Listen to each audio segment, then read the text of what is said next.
Hi అండి. నేను మీ వీణ. ఈరోజు అందరికీ ఎంతో ఇష్టమైన గుత్తి వంకాయ కర్రీ నేనెలా చేశానో మీరు చూడండి. చిక్కటి గ్రేవీతో కమ్మగా వేడివేడి అన్నంతో తింటుంటే మళ్ళీ మళ్ళీ తినాలనిపిస్తుంది. మీరు ఎన్నోసార్లు ఎన్నో రకాలుగా వంకాయ చేసుకునే ఉంటారు కదా! ఈ రకంగా చేసి చూడండి. మీకు నచ్చుతుందేమో. నేను చేశాను ఈరోజు. చాలా కష్టపడి చేశానండోయ్! మరి మీకు నచ్చితే ఒకసారి మీరు కూడా ట్రై చేయండి. ఈ కర్రీ ఇప్పుడు ఎలా చేయాలో మీకు నేను చూపిస్తాను. వంకాయలు 3/4 కేజీ తీసుకున్నానండి. బాగున్నాయి వంకాయలు. తర్వాత టమాటాలు 7 టమాటాలు తీసుకున్నా. చింతపండు కొంచెం నానబెట్టుకున్నా ముందుగానే నీళ్ళల్లో నానబెట్టి పక్కన పెట్టుకున్నాను. తర్వాత ఒక ఒక పచ్చిమిర్చి ఒక 7 వరకు తీసుకున్నానండి. ఎందుకంటే చింతపండు కూడా వేస్తున్నాం కాబట్టి కారం కావాల్సి వస్తుంది. అందుకని 7 వరకు తీసుకున్నాను. ఇవి టమాటాలు 7 తీసుకున్నాను. ఇప్పుడు ఒక ఖాళీ కళాయిలో దానిలో ధనియాలు 2 స్పూన్లు, జీలకర్ర 1 స్పూను, మిరియాలు 1 స్పూను, యాలకులు 5, చిన్న చెక్క ముక్కలు 5, లవంగాలు 8, ఎండు కొబ్బరి ఒక చిప్ప వరకు, చిన్న చిప్ప, పలావాకులు ఒక 4 అండి. ఇవన్నీ డ్రై రోస్టు సిమ్లో పెట్టుకుని జాగ్రత్తగా డ్రై రోస్ట్ చేసుకోవాలి. కొద్దిగా మాడినా కర్రీ టేస్ట్ మారిపోతుంది. అప్పుడు ఇందులోనే ఆల్రెడీ వేయించినయే ఇవి వేరుశనగలు. అవి కొంచెం వేడెక్కుతాయి కదా, మిక్సీ పట్టేటప్పుడు కొంచెం క్రంచీగా అవుతాయని 2 గుప్పెళ్ళు వేసుకున్నానండి వేరుశనగలు. అవి కూడా కాస్త వేడెక్కాక మొత్తం కలిపి ఫ్యాన్ కింద ఆరబెట్టుకోవాలి. వేడి మీద మిక్సీ పట్టలేం కాబట్టి అవి జాగ్రత్తగా దోరగా వేయించుకున్న తర్వాత అవి పక్కన పెట్టుకుని ఆరిన తర్వాత నేను కొంచెం కొంచెం వాటర్ పోసుకుంటూ అవి పేస్ట్ లాగా చేశానండి. ఇవన్నీ వాటర్ కలిపాను. అదిగో ఇలా వాటర్ కలిపి పేస్ట్ లాగా చేసి పక్కన పెట్టుకున్నాను. తర్వాత ఉల్లిపాయలు ఒక పెద్ద సైజువి 4 తీసుకుని అందులో 2 మిక్సీలో ఇలా పెద్ద ముక్కలు కోసాను. 7 టమాటాలు, తర్వాత ఒక 4 పచ్చిమిరపకాయలు మొత్తం ఇలాగా పేస్ట్ లాగా చేసి ఒక గిన్నెలోకి తీసుకున్నాను. ఆ గిన్నెలో 1 చెంచా పసుపు వేసుకున్నాను. తర్వాత కారం 2 చెంచాలు వేసుకున్నానండి. ఎందుకంటే లవంగాలు పచ్చిమిర్చి కూడా ఉన్నాయి కాబట్టి 2 చెంచాలు వేసుకున్నాను. బాగా కారం తినేవాళ్ళైతే మీ ఇష్టం, కొంచెం ఇంకొంచెం యాడ్ చేసుకోవచ్చు, స్పైస్ ఎక్కువ తినేవాళ్ళు ఉంటే. తర్వాత ఉప్పు మాత్రం చూసుకుని వేసుకోవాలండి. నేనైతే 1.5 స్పూన్ వేసుకున్నాను. తర్వాత కూర ఉడికిన తర్వాత మనం టేస్ట్ చూసి అప్పుడు సాల్ట్ కావాలంటే అడ్జస్ట్ చేసుకోవచ్చు. అందుకని ముందే ఎక్కువ వేయటం లేదు, 1.5 స్పూన్ వేసాను. ఆ తర్వాత మనం అడ్జస్ట్ చేసుకోవచ్చు. ఇవి ఇందులోనే ఇందాక నేను మిక్సీ పట్టుకున్నాను కదా, చెక్క లవంగాలు వగైరా, ఆ పేస్ట్ కూడా ఇందులోనే కలిపేసుకుంటున్నానండి. మొత్తం అన్నీ కారం, ఉప్పు, పసుపు, టమాటా ఉల్లిపాయ పేస్టు ప్లస్ మసాలా పేస్ట్ ఇవన్నీ కలిపి పక్కన పెట్టుకుంటున్నాను నేను. విడివిడిగా వీటిని ఫ్రై చేయటం మళ్ళీ ఉడికించడం కాకుండా ఇవన్నీ కలిపేసుకుంటున్నాను ఒకేసారి ఒక గిన్నెలో. కలిపి పక్కన పెట్టేసుకుంటున్నాను. 2 ఉల్లిపాయలు ఇందులో వేసాను కదా పేస్ట్లో, 2 ఉల్లిపాయలు ఇలా తరిగి పక్కన పెట్టుకున్నాను, 2 పచ్చిమిర్చి. ఆ తర్వాత ఒక కళాయిలో, దీనికి నూనె ఎక్కువ పడుతుందండి, నేను 6 చెంచాల వరకు తీసుకున్నాను. ఎందుకంటే ఇలాంటి కూరలకి కొంచెం ఆయిల్ ఎక్కువే పడుతుంది. ఆయిల్ లేకపోతే కర్రీ గడ్డిలాగా అనిపిస్తుంది. అందుకని 6 చెంచాల వరకు నూనె పోసుకున్నాను.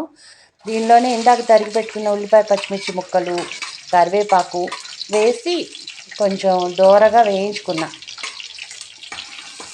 కొంచెం ఎప్పుడు హైమంట పెట్టకూడదండి, ఎందుకంటే మాడిపోతాయి. మీడియంలో పెట్టి తర్వాత దానిలో పసుపు వేసుకున్నాను. తర్వాత అల్లం వెల్లుల్లి పేస్ట్ ఫ్రెష్ది 2 చెంచాల వరకు పడుతుందండి. అది వేసుకున్నాక దోరగా వేయించుకోవాలి. పచ్చివాసన పోవాలి కదా అల్లం వెల్లుల్లి పేస్ట్, అందుకని దోరగా వేయించుకోవాలి. అది నిదానంగా చిన్న మంట మీద మీడియం టు లో వేయించుకున్నాక అందులో మొత్తం నేను ఇందాక మసాలాలన్నీ కలిపి పెట్టుకున్న మిశ్రమాన్ని ఇందులో వేసేసుకున్నాను. అన్నీ ఉన్నాయి కదా ఇందులో, టమాటాలు అన్నీ కలిపిన మిశ్రమం అండి ఇది. ఇందులో వేసేసుకున్నాను. జాగ్రత్తగా మొత్తం కలిసేలాగా జాగ్రత్తగా కలపాలి. మొత్తం అంతా కలవాలండి నూనెలో. ధనియాలు, వేరుశనగలు, పల్లీలు, ఇలా జాగ్రత్తగా కొబ్బరి అన్ని కలుపుకోవాలి. కలిపి మిక్సీ కలుపుకొని ఇందులో మొత్తం కలిసిన తర్వాత మనం మూత పెట్టేసుకోవాలి. మీడియం ఫ్లేమ్లో పెట్టుకోవాలి. మూత పెట్టేసుకుని మీడియం ఫ్లేమ్లో మరగనివ్వాలి. ఒక 2 నిమిషాలు మరిగిన తర్వాత మళ్ళీ మూత తీస్తే ఇలా మరుగుతూ ఉంటుంది కదా, దీన్ని ఒకసారి కదపాలి. అలా కలపాలి, అడుగంటకుండా కలుపుతూ ఉండాలన్నమాట. అలా కలపాలి.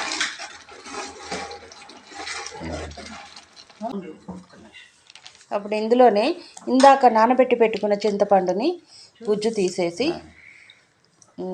ఆ గుజ్జుని ఈ మిశ్రమంలో కలిపేయాలి. చింతపండు పులుసుని పోసేయాలన్నమాట ఇందులో. కొంచెం నీళ్ళు తీసి మూత వేసే వరకు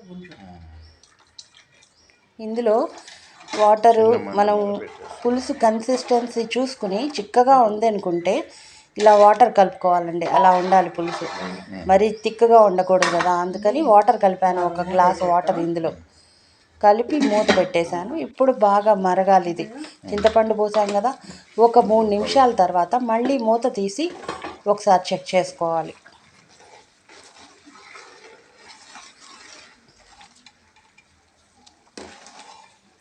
ఒకసారి చెక్ చేసుకుని పులుసు కాస్త చిక్కబడుతుంది అన్నప్పుడు మనం ఒకసారి చూసుకుని ఉప్పు చూసుకోవాలి. సాల్ట్ కనుక మనకి తగ్గింది అనుకుంటే కనుక అడ్జస్ట్ చేసుకోవచ్చు. ఈ స్టేజ్లో కొంచెం కలుపుకోవచ్చు. దీనిలోనే గరం మసాలా 1 స్పూన్ వేసానండి. గరం మసాలా 1 స్పూను,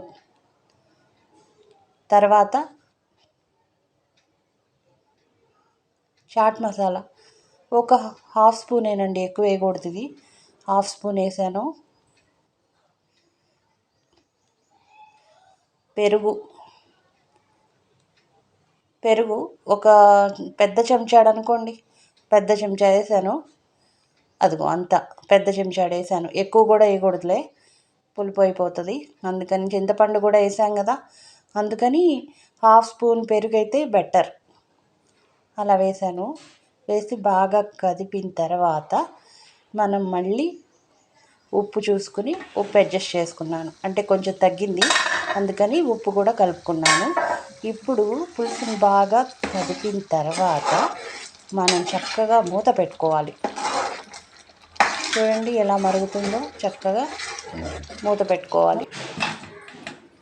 ఇప్పుడు ఈ లోపల వంకాయలు ముందే కోసుకోకూడదు కదా, కండ్రెక్కిపోతాయి. అందుకని ఆ పులుసు మరిగే లోపల ఇలా వంకాయల్ని 4 భాగాలుగా, తోడేమో ఊడకుండా అలా 4 భాగాలు చీల్చి మనం ఉప్పు పసుపు కలిపిన నీళ్ళల్లో ఇలా వేసి తెచ్చుకోవాలి.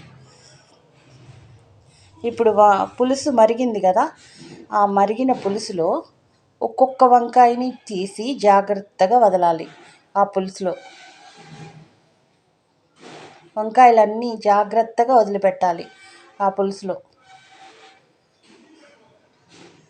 అలా విడివిడిగా ఒకే చోట కాకుండా మొత్తం స్ప్రెడ్ అయినట్టు వేయాలి.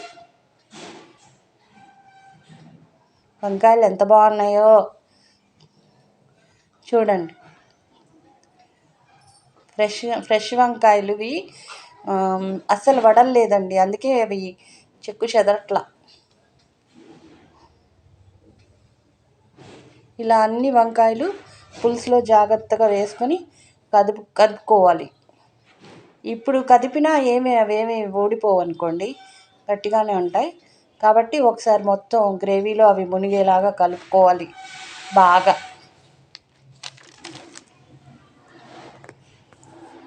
కలుపుకొని మూత పెట్టేసుకోవాలి.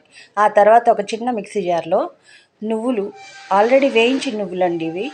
నువ్వులు 2 స్పూన్ల వరకు వేసుకున్నాను. ఇది పొడిలాగా చేసుకుని ఇప్పుడు మూత తీసి ఈ పులుసులో ఈ నువ్వుల పొడి చల్లేసాను అన్నమాట. నువ్వుల పొడి వేసేసుకుని ఒక గరిటెతో కలుపుకొని ఇప్పుడు మూత తీసి చూస్తే నూనె చూసారా ఎలా పైకి తేలుతోందో. ఇలా ఎప్పుడైనా ఏ కర్రీ అయినా నూనె పైకి తేలితేనే అవుతున్నట్టు లెక్క.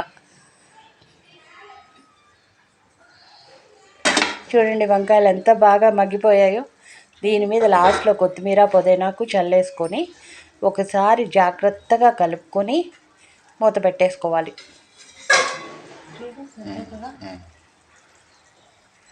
మూత పెట్టేసుకోవాలి.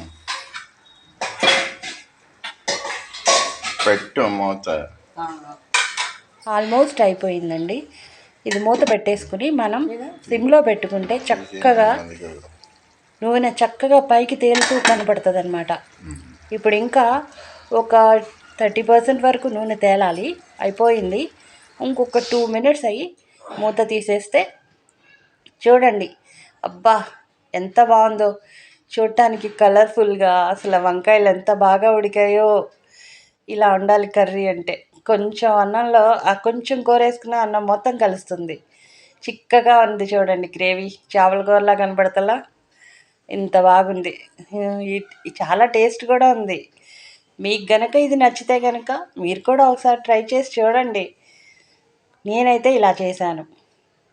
మీకు కనుక నచ్చితే ఎలా ఉందో చేసి నాకు కామెంట్స్ పెడితే చాలా చాలా సంతోషం. మీకు నచ్చితే నా ఛానల్ సబ్స్క్రైబ్ చేసుకోండి, లైక్ చేయండి, షేర్ చేయండి. Thank you so much.